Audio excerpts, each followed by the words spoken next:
Hello everyone, welcome back to the channel CodeWithAbby. In our last video, we explored SQL Server security with grant, revoke, and deny, and we learned how to control permissions directly at the user level. But when you are working with many users, managing permissions one by one can quickly become messy. That's exactly why today's topic is so important. We are going to learn about custom roles in T-SQL. Custom roles give us the power to group permissions together in a logical way and then assign those roles to multiple users. Instead of granting permissions individually, you simply create a role, define what it can or what it cannot do, and then add users to it. It's like building your own security container that can be reused across your database. In this session, we will walk through how to create a custom role in SQL Server, how to grant permissions to that role, how to add or remove users from that role, and finally, some best practices. Keep your roles clean, secure, and easy to maintain. By the end of this video, you will be confident in creating and managing custom roles, a skill that makes your security administration much easier and more professional. And before we dive in, if you are enjoying this SQL Server series, please make sure to subscribe to the channel so you don't miss upcoming videos. Also give this video a like if you find it helpful, and do share it with your friends and colleagues who are also learning SQL Server. Alright then, let's jump into custom roles in T-SQL. Let's first try to understand what user roles are. Roles are the collection of permissions. So you have certain permissions like select, delete, update, etc. Instead of assigning permissions directly to the user, what you can do that you can assign them roles and then add user to that particular role. Make sense? So this is how we define roles in T-SQL. There are certain steps that we need to follow while creating roles and defining roles and assigning users to that particular role. Step 1 that you need to create is create a database role. So you have to create some database role, define and understand that what kind of roles that you may have on your database. So this is what you call is a create a database role. Step 2 is granting permissions to that particular role, maybe select, update, delete. And then third step is create a user mapped to the login. So if you are creating a user, you create login and then user. And then the step 4th is just add that user to that particular role. We will see all these things in action. So let's go directly to SQL Server Management Studio to see this all in action.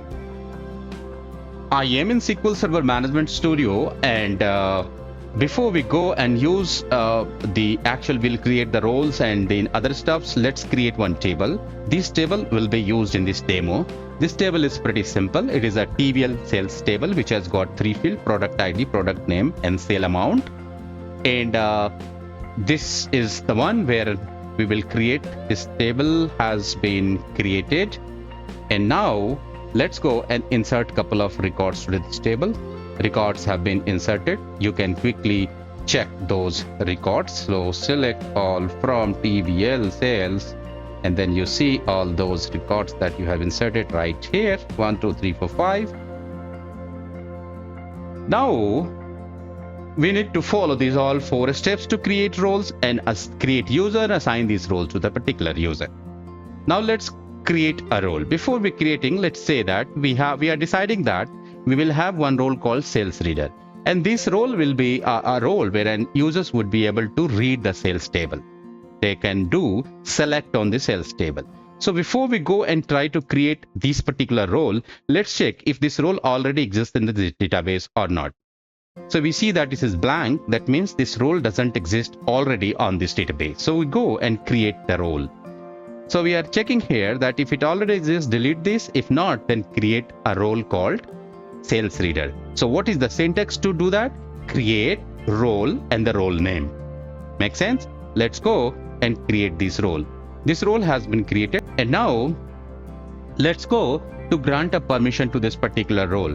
So we are going to grant a permission called select to this particular sales reader role, because this whosoever user will belong to sales reader would only be able to select the queries and select the records. So let's go and create this as well.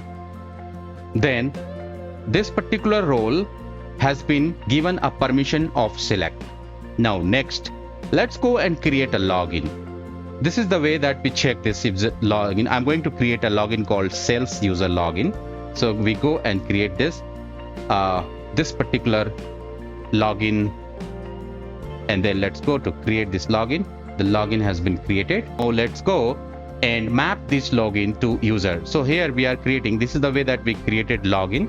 Create login name with password. This is the password, and then we are going to create a user and assign this login to this particular user. So we are going to do this. How to create user name, and then user sales login. Sales user login is a login name. So we did this. Now, as we have created the user and login as well, and we have a role also ready, let's go to assign this user that particular role. Or in other way, you can say that I'm going to attach this user to this role, or this role is attached to this particular user. So how to do that? Alter role, and this is the role name that we have just created, and add a member called sales user.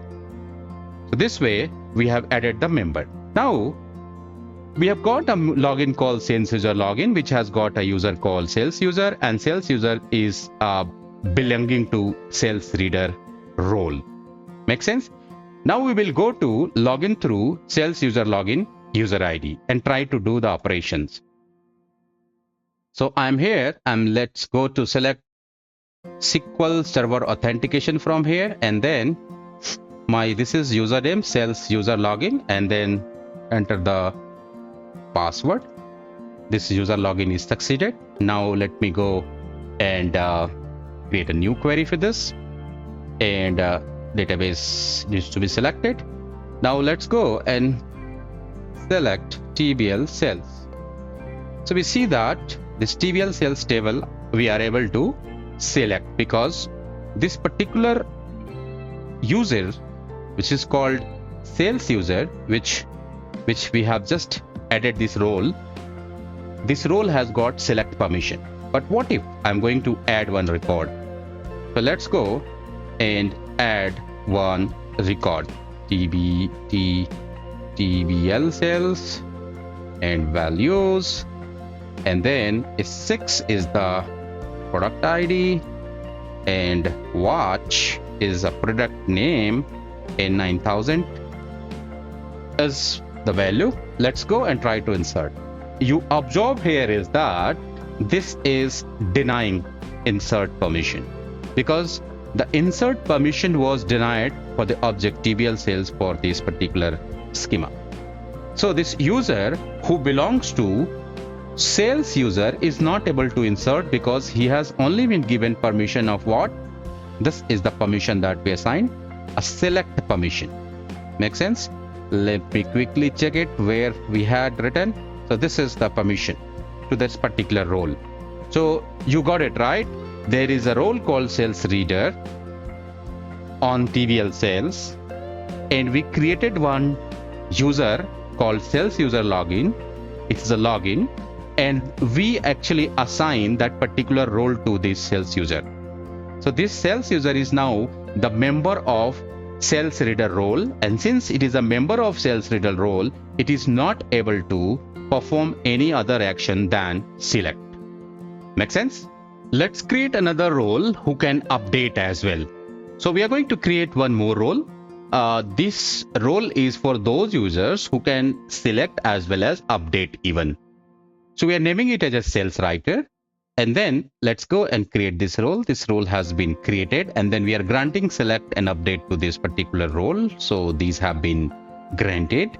And now let's go to create a login called sales login update, sales user login update with the password, this password. So this has been created. And now let's go to create one user which will belong to that login as well. So the user is sales login update, the same name as the login name. Okay. And once we have created the user, once we have created the role, let's go to assign this role or add this user as a member of that particular role. So let's go and do that. So we are done with creation of role, creation of users, and assigning as a member to that particular role. Now let's go and try to log in through this particular user. So we're going here, we are going to log in through this. So we will select SQL Server authentication, and then this is the username. Okay, and then let's enter the password. We have logged in. Let's go to expand this and a new query. So this particular user is able to update and select as per our understanding. Let's do the select all from TBL sales, and then we see that this is happening at the same time. Let's update as well. Let's update TBL sales and set product name called. So we say that product name equals shirts. Instead of shirt, let's make it shirts, and then where product ID equals 1. So it should update this value of shirts by shirts. So if this user has this role and he is able to update this, now you see this value has been shirts. What if I'm trying to insert through this user? So is insert possible? Let's go and try this. Insert into TBL sales and then values, and then we say product ID as 6 and product name as say watch, and then value is, let's say, 9,000, and let's see if this user is able to insert this record or not. So we see the same error. The insert permission was denied because this particular role only has two privileges. The number one is select and number two is update. Hope this is pretty clear to you, how we created roles, how we created user, and how did we add that user as a member of that role, and we could do this in action. Let's go and explore some best practices. Use roles instead of direct user permission. So you can also give permissions to a particular user. Instead, just create roles so that you will be having a group, right? And every user may belong to that group. So you should create role preferably instead of giving direct permission to the user. Grant list permission as possible. Use schema based permission instead of table by table. So if you are going for a schema, if say like completely schema database level, you can give that. And maintain separate roles. For example, data reader role, data writer role, report viewer role. So we have already seen two things, sales reader and sales writer. Make sense? So these are a couple of best practices that we have gone through, which are related to role defining and roles specifications. That's all for today's session on custom roles in T-SQL. We saw how to create roles, assign permissions, and add to or remove users, making security management much simpler and more organized. I hope this gave you a clear understanding of why custom roles are so important in real-world SQL Server environment. If you found this video helpful, please give it a like, share it with your friends or colleagues, and don't forget to subscribe to the channel so you won't miss the next video in SQL Server series. Thank you so much for watching, and I will see you in the next one.